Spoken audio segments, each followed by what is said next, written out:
हरियाली तीज माता की जय। माता पार्वती और शिव की कृपा आप सबके परिवार पर सदैव बने रहे। भक्ति चैनल में आप सबको हार्दिक स्वागत है।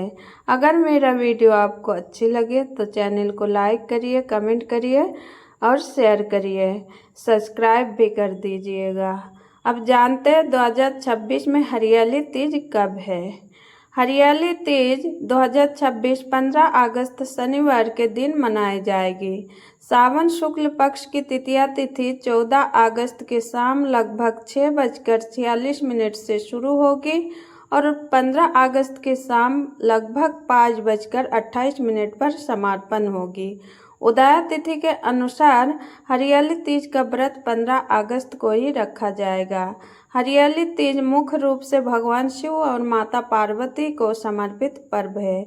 यह पर्व विशेष रूप से विवाहित महिलाओं के लिए बहुत महत्वपूर्ण माना जाता है। महिलाएं अपने पति की लंबी आयु, दाम्पत्य जीवन में सुख शांति और परिवार की समृद्धि की कामना से यह व्रत और पूजा करती हैं। अविवाहित कन्याएं अच्छे जीवन साथी और सुखी वैवाहिक जीवन के लिए माता पार्वती और भगवान शिव की पूजा करते हैं।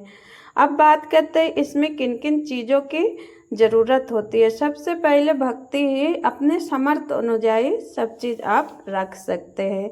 पूजा की सामग्री में माता शिव और भगवान शिव जी और माता पार्वती की प्रतिमा, गणेश जी की प्रतिमा, कलश, गंगा जल, रोली, कुमकुम, हल्दी, अक्षत यानी चावल, चंदन, फूल, बेलपत्र, धतूर, फल, मिठाई, धूप, दीप, घी या तेल का भी दीपक आप जला सकते हैं। मौली, नारियल, पान, सुपारी आदि रख सकते हैं।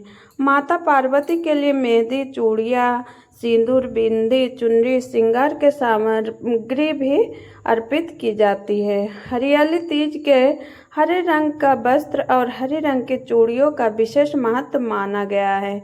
सावन की हरियाली का कारण हरा रंग इस पर्व का सुंदरता बढ़ा देता है।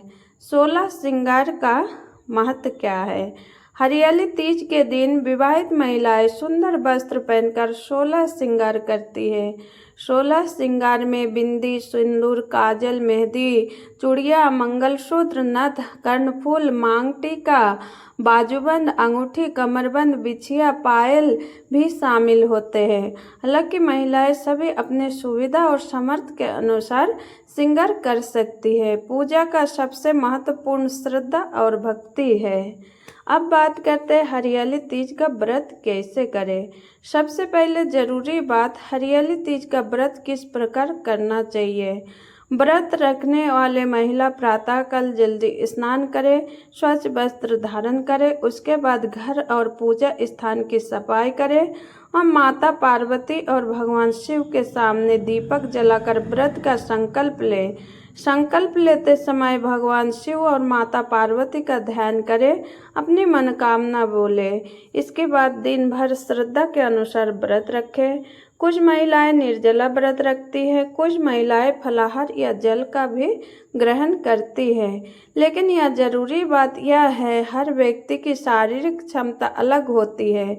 किसी को स्वास्थ्य संबंधी समस्या है, गर्भावस्था है, कमजोरी या डॉक्टर ने लंबे समय तक भूखे रहने से मना किया है तो निर्जला व्रत न रखें। अपनी सामर्थ्य के अनुसार फलाहार जल ग्रहण करके भी श्रद्धा से पूजा की जा सकती है। व्रत का उद्देश्य शरीर को कष्ट देना नहीं, बल्कि भगवान की प्राप्ति और श्रद्धा मन को संयमित करना।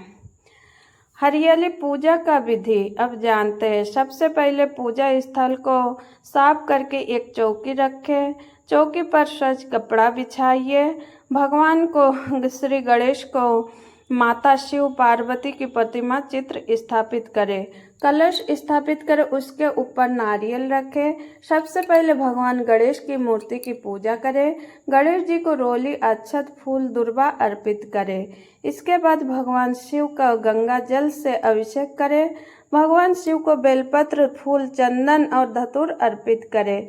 इसके बाद माता पार्वती को कुमकुम, अक्षत, फूल, रोली, चुनरी अर्पित करें। माता को मेहंदी, चूड़ियाँ, सिंदूर, अनन श्रृंगार सामग्री भी अर्पित किया जा सकती है।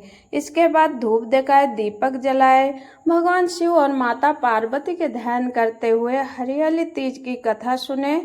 इसके बाद माता शिव और पार्वती का आरती करें। अंत में भगवान से अपने परिवार की सुख समृद्धि, पति की दीर्घ आयु, अच्छे स्वास्थ्य और समृद्धि की प्रार्थना करें।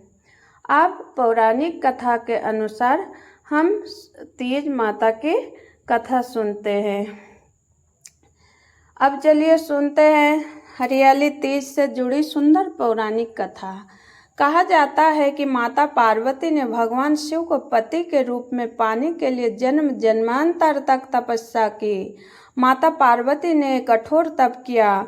उन्होंने जंगलों में रहकर भगवान शिव का ध्यान किया, कई कठिनाई को सहन की। माता पार्वती एक ही इच्छा थी, मैं भगवान शिव को ही अपने पति के रूप में प्राप्त करूं। उनकी तपस्या इतनी कठिन थी कि देवता ने भी उनके भक्ति का संकल्प की प्रशंसा की। अंततः माता पार्वती की तपस्या सफल हुई। भगवान शिव उन्हें पत्नी के रूप में स्वीकार किया।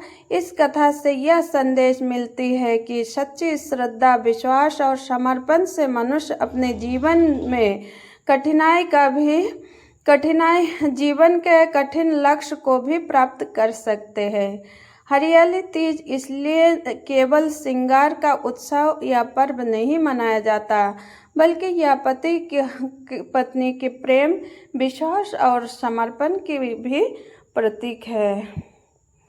अब बात करते हैं हरियाली पूजा में झूला झूलने का क्या आध्यात्मिक उद्देश्य है। हरियाली आध्यात्मिक क्या संदेश है। हरियाली तीज केवल एक त्योहार नहीं मनाते, यह हमें प्रेम, धैर्य, विश्वास और समर्पण का भी संदेश देती है। जय हरियाली मैया।